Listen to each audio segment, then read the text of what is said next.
Okay, we are live. Welcome to the Spinning Backfish Show. Robbie usually kicks us off, but he got by the age-old hotel internet. But he's here. Thank you for making it work.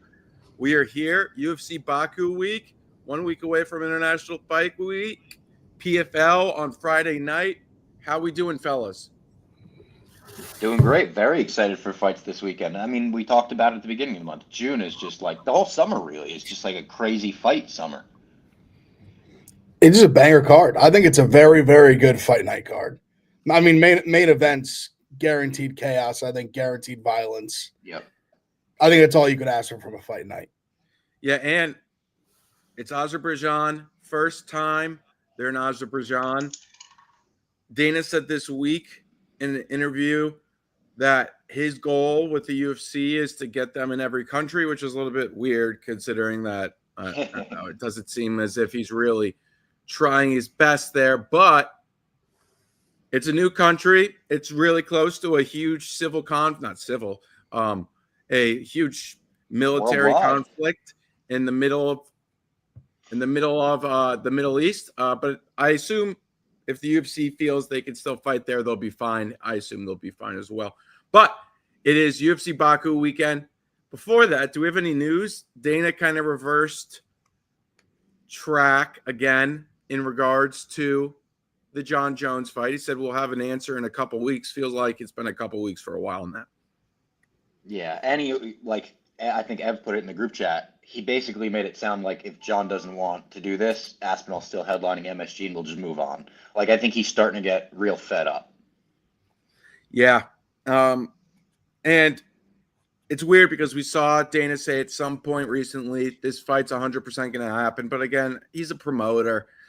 I think we often forget that about him. And we want it to happen. The fans want it to happen. But it feels as if with each day that's passing, the chance of it happening remains low.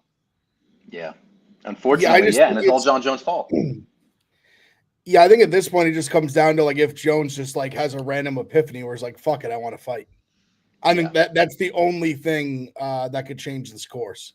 I think that's Dana basically saying publicly, like, Jon, you got like 3 weeks to decide if you want to fight him or not. I think it's just very clear the way the calendar's all set up that it's MSG, heavyweight championship, it's Aspenol versus blank. And it's Jones if he wants to be that guy.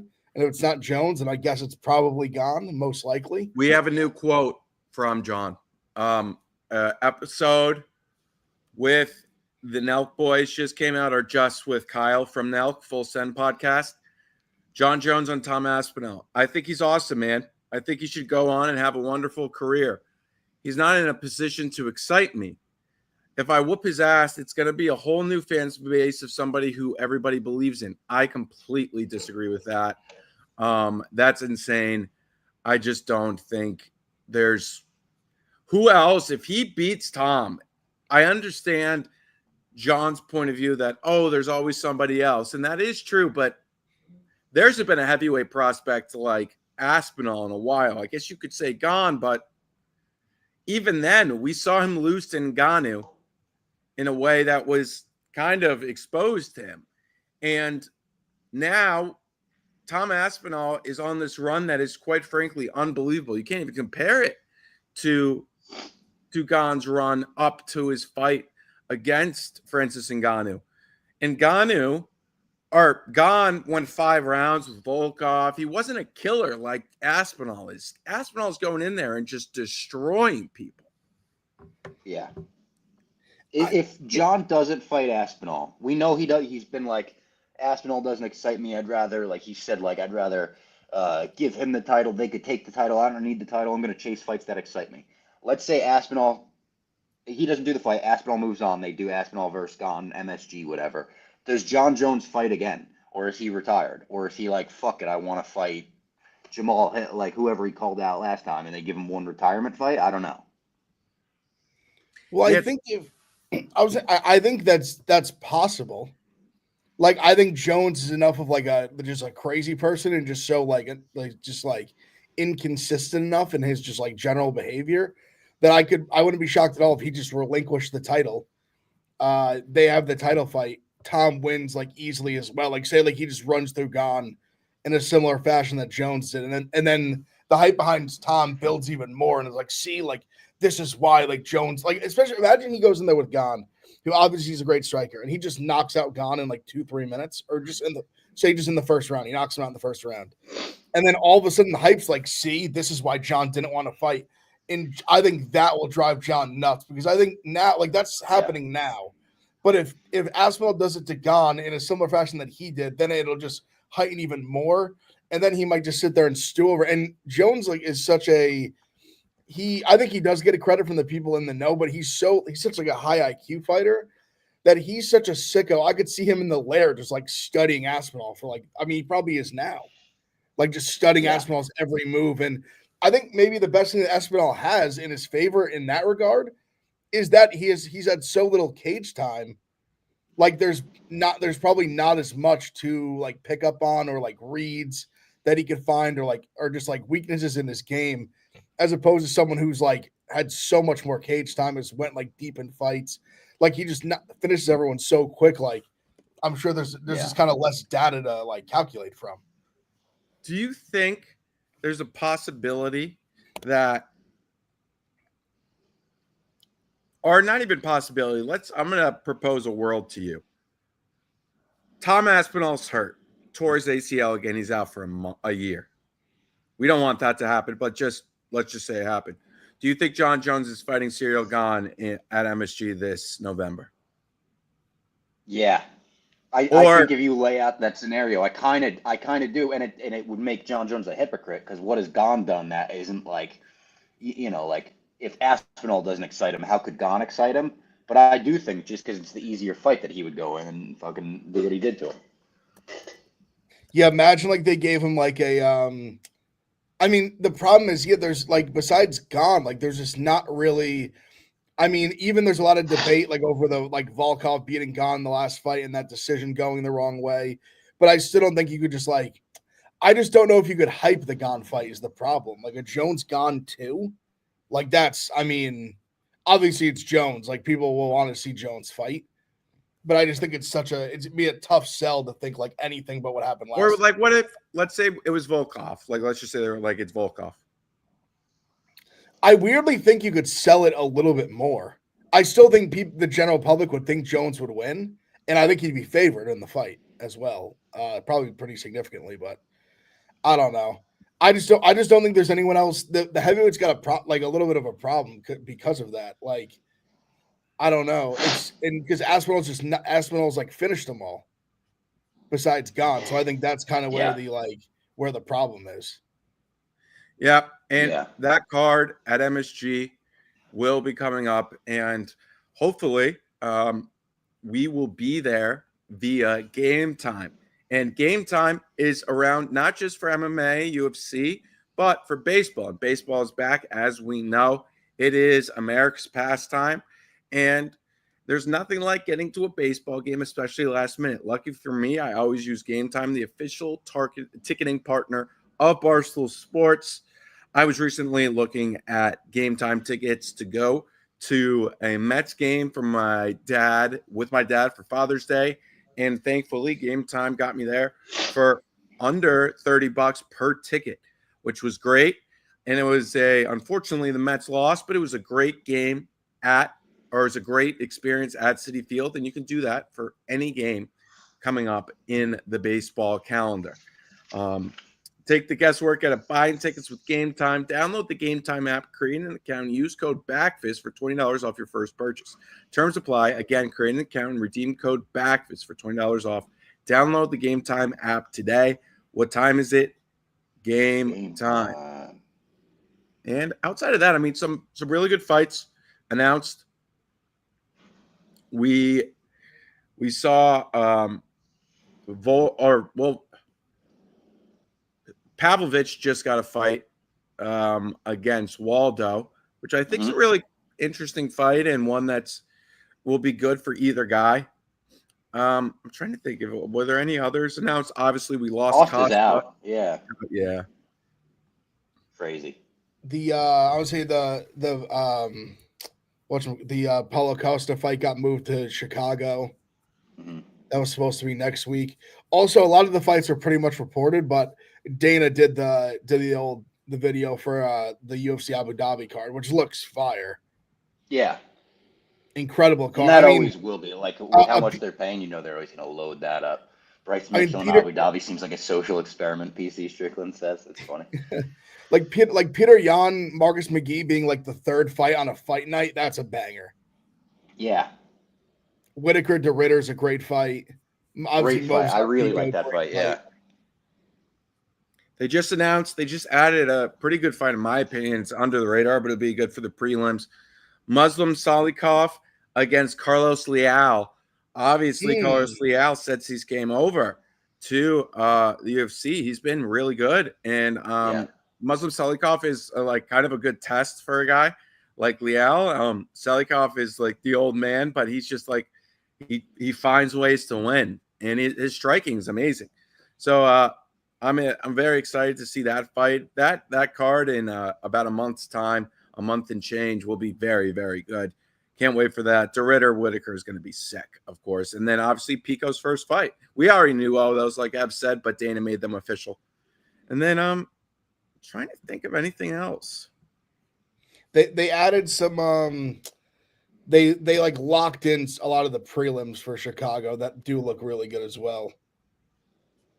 Yeah, Chicago looks loaded, bro. It looks like as long as DDP / Hamzat, more likely Hamzat, doesn't pull out, that's going to be a pay-per-view that, I mean, I don't know. I think you can put it up against International Fight Week, in my opinion.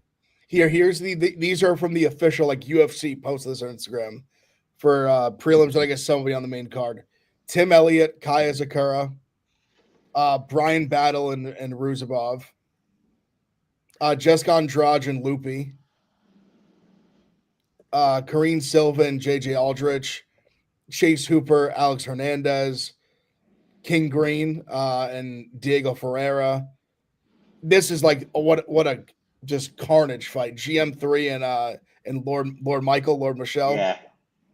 Great Someone fight. brought that up in the chat before, yeah. And then Edson Barbosa, Drucker Close is a fucking great fight too. Yeah. Is he the one that was at the Beck Gala?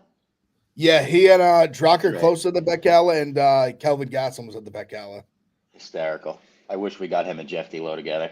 Crazy. Also hysterical. I don't know if they just put them there, but when we were at the at the fights, Bob, me and Jared they put him on the Jumbotron. There was a section like the Bob the Sports guys, like with like Bear. I've become friends with the one guy like Bear Down Cuz does like the podcast, and obviously Jerry knows those guys well. Mm-hmm. They showed a clip where like they were all sitting there and like they were like high fiving. I forget who was like on their way out after the win, and Drucker Close was just sitting next to them. Is this guy like the next man up in terms of like becoming an influencer favorite as a fighter? Like it was like he wasn't on the floor. Like they were kind of in the like that first row of like the lower bowl. Yeah. Like when you're like walking into the tunnel. It was just so funny. Like they like because he was like, oh, like Jerry's like, oh, like there's like Bob and like Cuz. And I'm like, that was fucking Tracker Close next to them. The fuck's he doing there? Before we get into this card, let's tell everybody about the only sports book we will be using for this card. And that, of course, is DraftKings. DraftKings is fight night. Isn't just for fighters. Step into the action with DraftKings Sportsbook in your corner. Guys, I mean, so people have been tagging me, showing us photos. I've seen it. The DraftKings spinning back fist commercial is out. Yep. It is across YouTube, some other platforms. And as we saw, like what DraftKings is literally in your corner. We were in the corner with DraftKings, and that's where we will be this weekend. As the official sports betting partner of the UFC, DraftKings brings the action to your fingertips. Every strike, takedown, knockdown, it all hits different when you've got skin in the game. New to betting? No problem. Start simple. Pick a fighter to win. Place your bet, and you're in. Even better, new customers can bet just $5 and get $300 in bonus bets if your bet hits. It's the easiest way to score big on fight night. Download the DraftKings Sportsbook app now and use code BACKFIST. That's code BACKFIST for new customers to get $300 in bonus bets if your bet wins when you bet just $5 only on DraftKings. The crown is yours. Yeah, so big weekend ahead. Starts with PFL on Friday night, but let's start our breakdowns in Baku, Azerbaijan. First fight of the night, which will be the first fight of the afternoon for us. Hamdi Abdullah Wahab against Muhammad Usman. Hamdi is back. Muhammad Usman is back. A heavyweight matchup to start off the card. I'm a little bit nervous for Hamdi. The line has been dropping. However, I kind of look at this and think he's just a better fighter than Muhammad Usman. His gas tank concerns me a little bit because Muhammad Usman digs deep. But I'm a little bit but I think if Hamdi can get in front of the jab, I think he wins the first 2 rounds at a high clip. Yeah, I think I'm going to keep letting this line drop. I'm hoping to get Hamdi in the 150 range, but I have not bet it yet. I kind of like the under here. I just think you give me a couple heavyweights. Like, I know like Hamdi's not the biggest finisher. Usman has power. Like, he's shown it a little bit, but also not even the craziest finisher. But I just think 2 heavyweights under 2.5 plus 185. I mean, I don't know, that stands out to me. I kind of agree with you, Jack, where like I like Hamdi, but I didn't love the way he looked in his last fight. Kind of got the some would argue questionable decision. That on the good side of. I don't know. I think I would, because it's tough, because if it's under, I think it's probably more likely Usman landed a knockout blow. That's my take on it, but I think I'm probably going to play the under. I'm not sure if I'm going to play his side. All right. I think we lost Robbie a little bit, but we'll move on to the next fight. And that is Tagir Ulanbekov against Azat Maxim. Tagir is minus 455. The comeback on Azat Maxim is plus 350, under 2.5, plus 200. I've been looking at the under here. I think, or even Tagir by submission. I always like kind of keeping an eye on him there. But this is a decently high-level fight for the second fight of the night. Tagir's really talented. I think he was supposed to fight somebody else, and they dropped out here. I think his striking is going to reign supreme. I think it's a levels fight. He's much better than Azat. But sometimes Tagir leaves things to be desired. We're going to have to see how he weighs in, because that's always the question with him. How will he look on the scales? Do you have a read here, or is this something you're passing on? Yeah, I kind of feel the same way as you. Like earlier in the week, I had thought about Maxim, but I mean, I don't know. I think Ulanbekov is probably better everywhere. Yeah, I'm not like I don't know. I don't know if I feel good enough for even to be like parlay piece, but I don't hate the under either. I don't hate like a Ulanbekov, like just power gilly. Like he loves that. Like, I don't know. I could see it. Yeah, under I think I'll probably lean under. I don't know if I'll play anything, to be honest. I think Ulanbekov wins, but yeah. Next up, we have 2 female fights. They're kind of low level. Irina Alexeyeva, who is the Russian Ronda Rousey, I think she goes by, is fighting Claudia Sigula.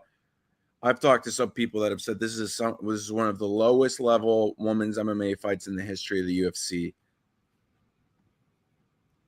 I kind of look at the under here. Under 2.5, plus 114. Irina is the favorite at minus 285. I would not bet Irina minus 285 under any circumstance, but I can't trust Claudia. Irina fights wild. We've seen it multiple times. She has a chance to get a submission finish, and so yeah. I mean, I'm looking at the under here. Maybe some violence early. yeah, I like the under too. Like when low level like this, you never know. It could become a squash match. It could just be like one of them is just so bad that they get out of there. Yeah, I like the under. It's tough. It's like I agree with what you like. I'm never laying minus 285 on the Russian Ronda Rousey ever. Like probably ever. The Russian Ronda Rousey ever. Unless she was fighting literally like my neighbor. I just don't see it. Robbie, could you flip? You're like yeah. Why is it like that now all of a sudden? Next up, we have Daria Zelzniakova against Melissa Mullins. Melissa Mullins from Britain. I think she's British. Again, under 2.5, minus 130. You don't see that a lot for women's fights. I do see this as a potential finish. I'm looking at the under here. Maybe a parlay of the two unders of the two women's fights, the third and fourth fight of the night. These are the lowest level fights on the card. Both of them, they don't even come close. I guess Hamdi Muhammad is a low level. But I mean, those are guys that have won fights in the UFC. Melissa Mullins has, but she's left a lot of things to be desired. She is a body, though. You see her and you're like, yeah, she's a big body, and I think she could use that to find a finish here. She's the favorite. I think the rightful favorite. I'm looking at the under here, but minus 130. I don't know. Yeah, I agree with you. I think I probably stay away just from playing all of these unders for action. Under. Yeah, I'll probably just play like a fight doesn't go. Decent chance she gets her out of there. Yeah, decent shot. Next up, we have, I believe it is. Oh yeah, here we go. Now we're getting into some decent fights here. Ismael Nardi against Jung Park. Jung Park minus 192. Ismael Nardi plus 160. The under 2.5 is plus 130. I'm looking at Jung Park, even maybe just as a straight bet, but also I'm looking at him round 2, round 3. I think you can find a submission in round 2 or round 3. I have seen some love for Ismael, but ultimately I think this is a fight for Jung Park to win, and I think he comes through in a impressive manner. Nardiev's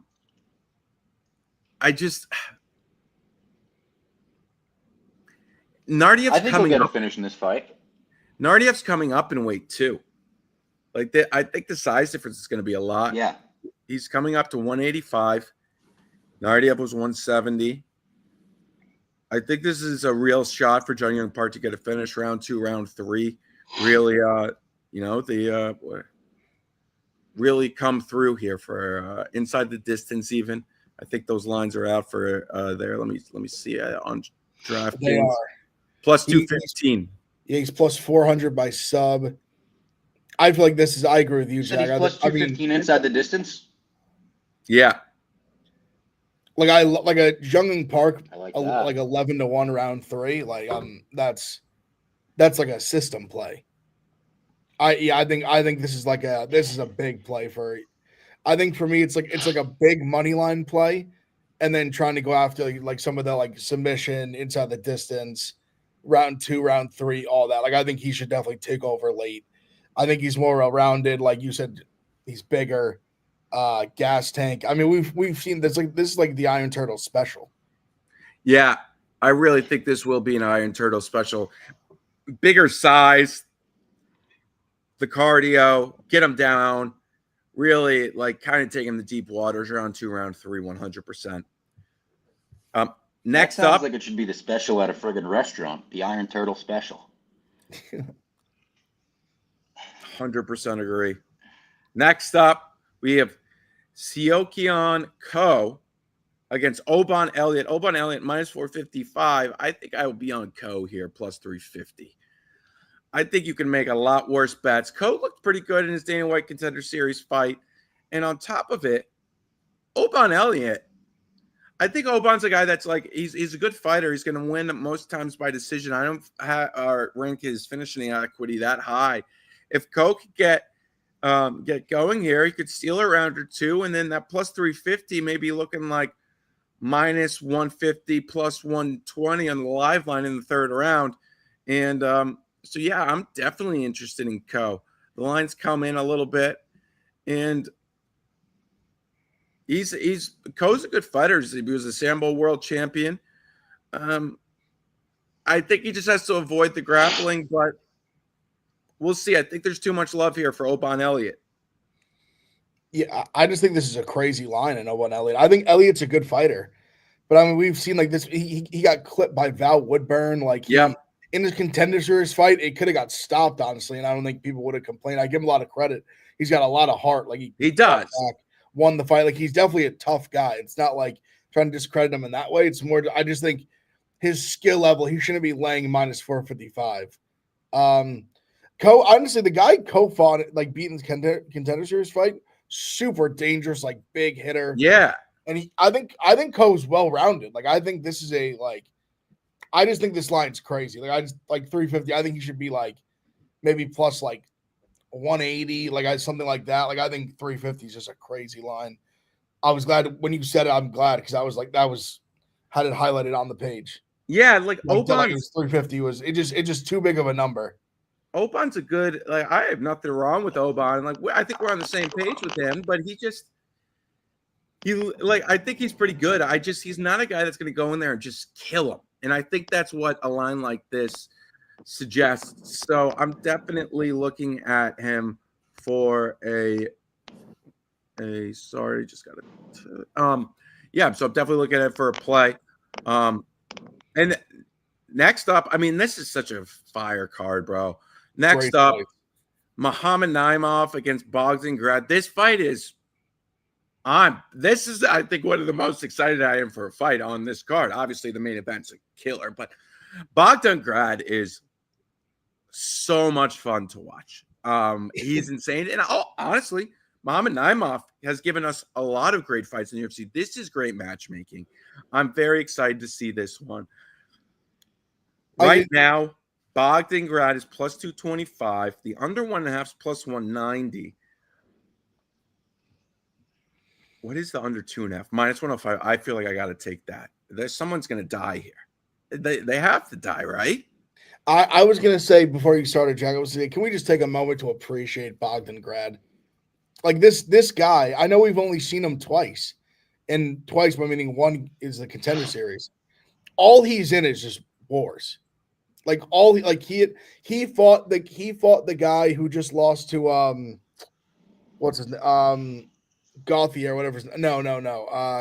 Aswell, the guy he just lost. I bet him big, and he lost like a close fight. I forget who the fuck it was against again. But he just is this guy. All he knows is just carnage, violence. Like he has no problem just throwing himself in the fire. I think he's gritty, tough, like bite down on his mouthpiece kind of guy. Plus 225, sign me up. Like Jack said, under 2.5 or like fight doesn't go at under like minus like 150, sign me up. Like easy, maybe even more than that. I agree. I don't see a world where this fight's a bad fight. Yeah, fight doesn't go minus 130, sign me up. And I don't see how this can be a bad fight. Unless someone just like breaks their leg a minute in. I don't know how it happens. Bogden Grad by or inside the distance 4-1 is, I don't know, it's there for the taking. Like, yeah, no, I can't wait for this fight. I'll definitely be on the under 2.5. I think I'll get to the Bogden Grad side. He's an unbelievable fighter. He's a mythical fighter. He's got some of that like he's like a TISM fighter, and I mean that in the best way possible. Oh yeah.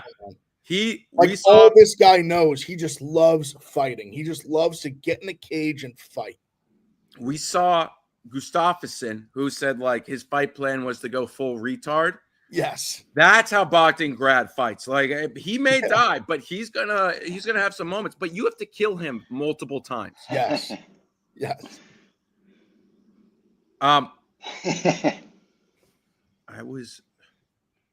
So the main cards, does the main card start with 1, 2? There's 6 fights, I believe, on the main card. Also, just a heads up, I think I'm a little bit delayed and I'm catching every other word you guys are saying. So if I'm not responding, I'm a little bit all over the place. No, it's all good. It's all good. We're making it work. Yeah. Before we talk about the next fight, let's head on over to the Friday night fights, which we are going to see with PFL, which we are about to. I did not have the proper one downloaded. I'm about to have it, though, just so our sales team doesn't get mad at me. And we're going to put it up, the proper lower third. PFL returns this Friday. I am excited for it. And guys, I came in prepping for the show, and this one was pretty easy because it's the ultimate question. Can Kevin Lee pull off the unthinkable on Friday night in Wichita? He's going up against Gadzhi Rabanov, who I think is one of the best fighters in the PFL. Kevin Lee's being put on short notice into the semifinals of the PFL World Tournament against a very, very good fighter in Gadzhi Rabanov. And he is 11-1 as an underdog, not as a round 3 underdog, or no, 11-1 straight up. I don't know, man. I feel like I'll make worse bets if on a Friday night in my life than Kevin Lee. But he's fooled me before. What do you guys think? I think this is, Jack, what I think it is I think this is a FOMO bet. This is I can't not be there if Kevin Lee wins. If Kevin Lee wins as a plus 1,100 underdog, and I'm not there to wet my beak, you won't be able to sleep for a week. You'll be tossing and turning, being like, why didn't they just throw a quarter unit on Kevin Lee? Why? Listen, he's gonna get smashed. Yeah. I know it, Jack. I know you know it too, deep down. No. Bobby knows it. We all know it. He's gonna get smoked. But I love Kevin Lee, and I hope I'm wrong. I hope he digs deep and he's got one more in him. I mean, I just don't like what I've seen. Him making 155, I'd be that's got to be a tough cut for him. He already made it. He made it. I'm saying that must be a tough cut. Yeah. Although physically he looks great, I will give him that. Yeah, everything I've seen this week, he looks really good. So he weighed in. He weighed in 51 minutes ago. He looks decent. I mean, he weighed in at 156. So credit to Kevin Lee. And Robbie, before I give you a chance to talk, I just need to read this quote from Kevin Lee. Gadzhi better be ready. He's in for the hardest fight of his life. He said I'd have to kill him, and that's exactly what I plan on doing. I mean, you can't like Ev said, can't miss that. I can't miss Kevin Lee killing Gadzhi Rabanov and not having a ticket. I missed Alonzo Menafield plus 500 against Umar Sy because I was a pussy. And I'm not going to be a pussy this week. I'm definitely on Kevin Lee. And I couldn't echo what Ev is saying more, where I'm like, I don't think he's going to win this fight. But you got to put a unit on him. If he comes to fucking PFL and he gets a crazy head kick knockout all of a sudden, you don't think I want to be on the phenom there? Of course I got to put a unit on Kevin Lee. Yes. So this Friday night, it is the bantamweight semifinals. Jake Hadley against Alves, Armando Gutierrez against Justin Wetzel. There's some really great fights this Friday night. I spoke with, and then also Liz Caramush against Laura Donna, Jenna Bishop against Ekaterina Shakalova. Some great fights this Friday night on ESPN. Make sure to check it out. We will be watching.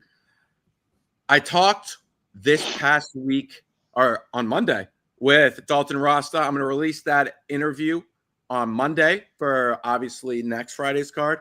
So keep an eye out for that. Shout out to Dalton for speaking with me for about 20 minutes.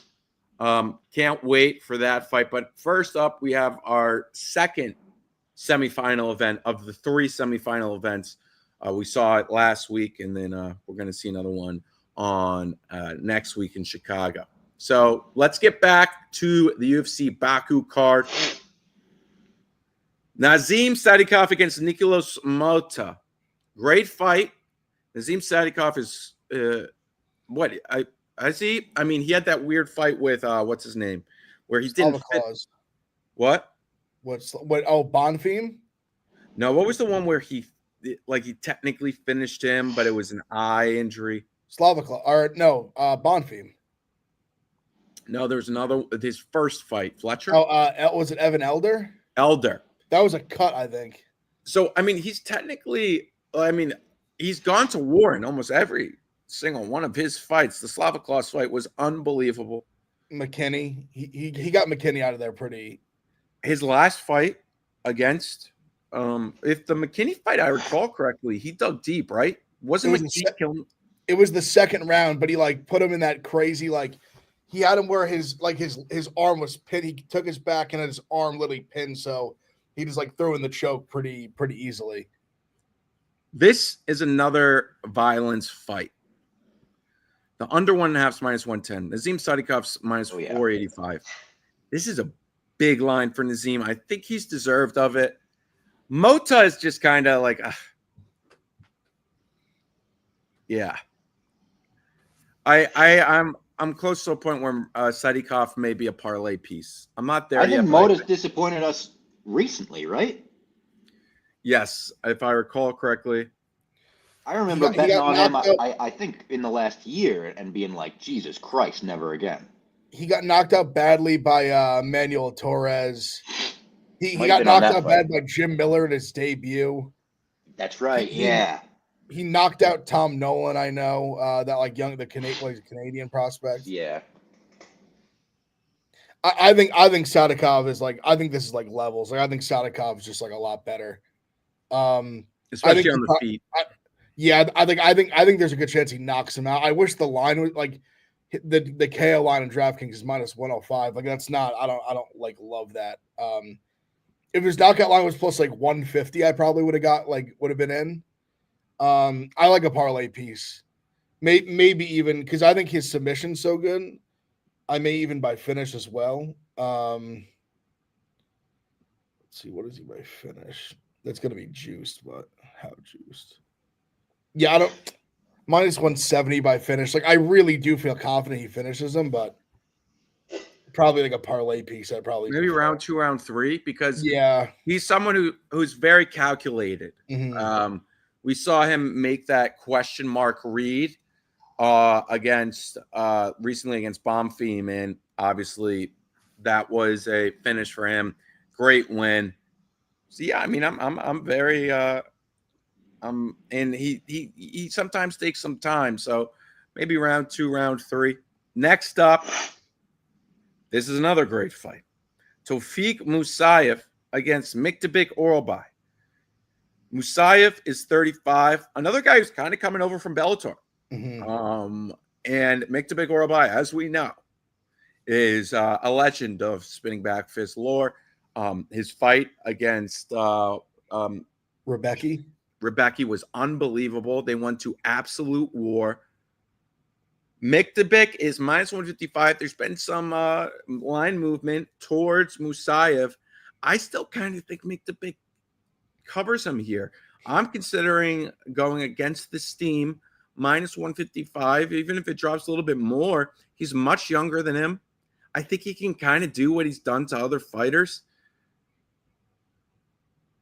And then really just like, and also how we've seen so many fighters come from Bellator now that are just not it. I know this is a hometown fight for Musayev, but Mkab doesn't care. Mkab would fight in the middle of like a mountain, and like it's his world. When he's fighting, he's home. The octagon is his home, and I think he may even find a finish here or just a 30-27, 29-28 victory. I am concerned on the feet though. Musayev on the feet probably has him covered. I love Mkab here. I really do. I think he might have him covered everywhere. Okay. I just think when you look at a guy like Musayev, like you said, like a Bellator guy, he was a guy that like couldn't compete at the top in Bellator. Like I know, get a belt like he could. Like he was. I think Orbai might just like roll. Like I don't really understand the line movement. I'm happy with the line movement because I'll gladly lock in Orbai minus 155. Like I think anything even under minus like 200. I think I like it. I think he's a lot better. Also, it's more, and it's a fade of Musayev. Like I think this is an overhype because of like the Russian name, and where I don't know. I'm not crazy about him. Also, he hasn't fought in 2 years. That's a huge layoff. Now it's kind of like, man. How do you balance a 2-year layoff versus a war in your last fight? But the war, it was a year ago, right? A year ago. He sat out long. Like that was smart of him to sit out that long. Yeah, and I think he's recovered now. And Yeah, no, I think Mkab is a great play here. I think the steam here is like and also like sometimes we see this with this line movement and it scared me away, but there's fighters like it just doesn't matter against. It just really does not matter. We even saw it last week a little bit it reversed, but with Ochoa, everyone loved Cody Brundage, and Ochoa just went in there's like levels. Yeah. Who cares? And no disrespect to Brundage, it was just like Ochoa was just really, really good. And I think Orbai is a really, really good fighter, but yeah, we'll see. It's a great fight. Another fight that I'm interested in, Curtis Blaydes against Rizvan Kuniev. Am I wrong to like Rizvan here? So when this fight was initially booked, I had Rizvan plus like 270, I think, or something like that. Like it was much bigger. He was a much bigger dog. I'm pretty sure that I got him earlier in the week, and then it closed a little bit, and then obviously the fight got canceled. I don't love it as much as I did then. I don't know. It's another one where the more I've like thought about it, the more like Kanaev was like a PFL guy. I don't know.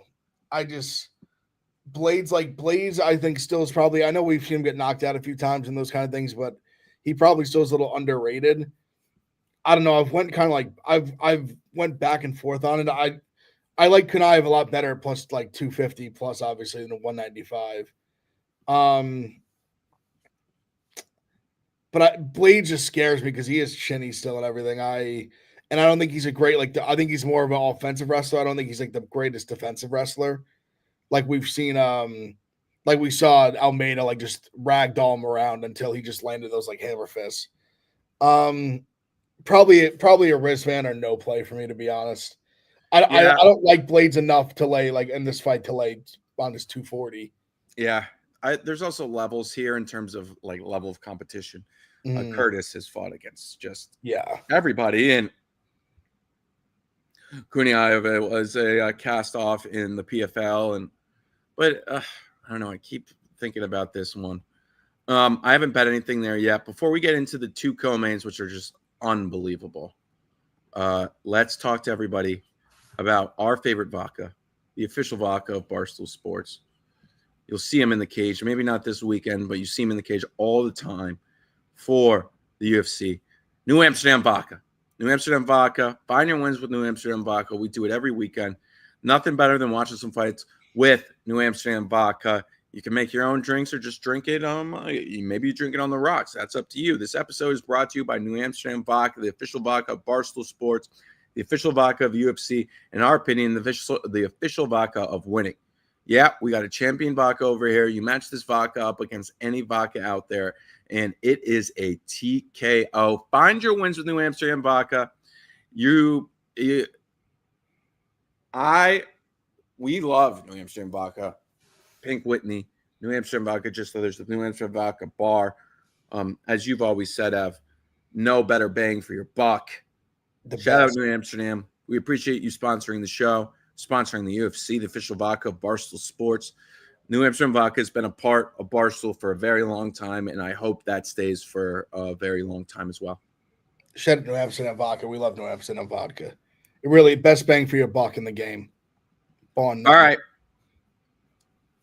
Co-main, Ignacio Bahamondes, minus 130 against Rafael Fiziev. Under 2.5 is plus 145. I'm so torn on this fight. This is one there's so many things you could argue either side. I mean, Bahamondes has obviously the height and a reach advantage. Fiziev has just fought much better competition. I don't know. It's so tough. Like I feel like I keep fading Bahamondes, and I just keep getting. I was on him in the Torres fight, but I feel like I just keep like betting on him or against him, and just keep like losing. I was on Turner, lost. I remember the infamous. I laid minus 210 or 200 with Roosevelt Roberts. That was an embarrassing bet. I don't know, man, but Fiziev, it's so weird because he keeps he's losing these close fights to Gaethje. I don't know. Oh, God, I really have such a hard time reading this fight. Like this is one where I as a man of action, I will have action on this fight. But as I sit here right now at 11:55 on Thursday, I genuinely am still so just like undecided. I'm still I keep leaning on the Bahamunda's side. Feel like I may have missed the line movement. However, the height, the age difference, I think Bahamundes throws more action too. He throws more punches. I think the height's going to be so big. The reach too. It's a 4-inch reach advantage or 5. I think Bahamundes may have better cardio as well. We saw Fiziev fade late recently. Yeah. And I think Bahamundes round 3, I think he can really win that at a high clip. So Bahamundes, I think I'll probably end up on Bahamundes. I don't think he can get a finish though. Yeah, it would be very impressive if he got the finish. I mean, Gaethje couldn't get it, so we'll see. And then the main event, I think we're going to be on the same side here. I haven't talked to you about it. Jamal Hill against Khalil Roundtree. Khalil Roundtree minus 112. Jamal Hill minus 108. I think it's Jamal Hill's fight to lose. I think it's difficult because they're both coming off absolute wars. But I think Hill's just like may just be the better mixed martial artist, especially striking. I kind of think he finds a finish here. I think the thing with Roundtree is I think they're both in like very unique spots where, like you said, they're both coming off like losses where they got finished in like an absolute war. I think Pereira's is probably more. I think Roundtree probably took more of a beating. Yeah, but I mean, Jamal Hill took quite a beating, and I mean, his eye was literally shut. Like after, I mean, that picture of him and of Jamal Hill and Yuri like in the bar after the fight, like yeah, was smoke. So I'm not going to sit here and act like he didn't take a beating as well. But I mean, Roundtree I just felt like really took like a true like volume, just beating. But it's where Jamal Hill, and I'm talking more like storyline stuff for a second, but like Jamal Hill feel like he had this like he was kind of like this blooming star, and then he's kind of taking this weird like public fall and just like the losses and kind of like the Twitter antics and things like that. I like him. I've always liked him. And Roundtree, I think he's obviously getting a lot of like hype from that fight, as he should. It was an amazing fight. Like it was super exciting, and he stood toe to toe with him. Like it was just awesome action. But he just took like that was like a potentially like career, like he's old, like kind of on the older side of a career, maybe a career like altering just beating he took. Also, if you just look at like their strength of schedule, strength of record, like Khalil Roundtree's best win, genuinely, I'm not trying to hate, is like a very old Anthony Smith. Yeah. Like he really like this is a guy who in like 2021, or I think it was 21 or 22, lost to like Marcin Prachnio. Yep. Like Jamal Hill, at least like his losses have been to Poatan and to Yuri. Like those are his last 2 losses, like that he got knocked out. He's a good, and he also was coming off the Achilles. I'm hoping for him, and I think for him, like the Achilles will be like 100% healed now at this point. I mean, the guys he's beaten, like, I think are just better. Like Glover, even like in even like a Johnny Walker, I still think is probably better than like any of the wins. Like Johnny Walker knocked out Roundtree. Not that the math works, but you know what I'm saying. Like he's fought a lot better guys. Like Thiago Santos. I don't know. Some of these guys, I just think he has like probably 3-4 wins better than any win that Roundtree has. I'll take Jamal Hill, especially in like a pick'em. The line's even starting to like go towards Roundtree a little bit. I think it's starting to come back some. But right now it's essentially a pick'em. I'll take Hill. Yeah. I also think later in this fight, Hill could really have a huge chance of taking over. I think he's got a better. I know like Roundtree just showed a good chin, but I think generally like over the history of their like fighting careers in the UFC, Hill I think has the better chin. Yeah. Oh yeah, I agree with that. And I also think he has better cardio. We've seen that in multiple instances, and I don't think that the beating that he took against Yuri is something that Khalil can do. Yuri's just such a special specimen, and I think we could see a real Hill victory here, especially late. I think I may add some round 3, round 4, round 5, and some Hill. So that's it for us. We will see you next week. Obviously, International Fight Week. And thanks for everybody. Please subscribe, like, comment. You know the deal. But yeah, UFC Baku. Make sure to tune in to the PFL. Thanks to all the sponsors for the show. And we'll talk with you guys soon.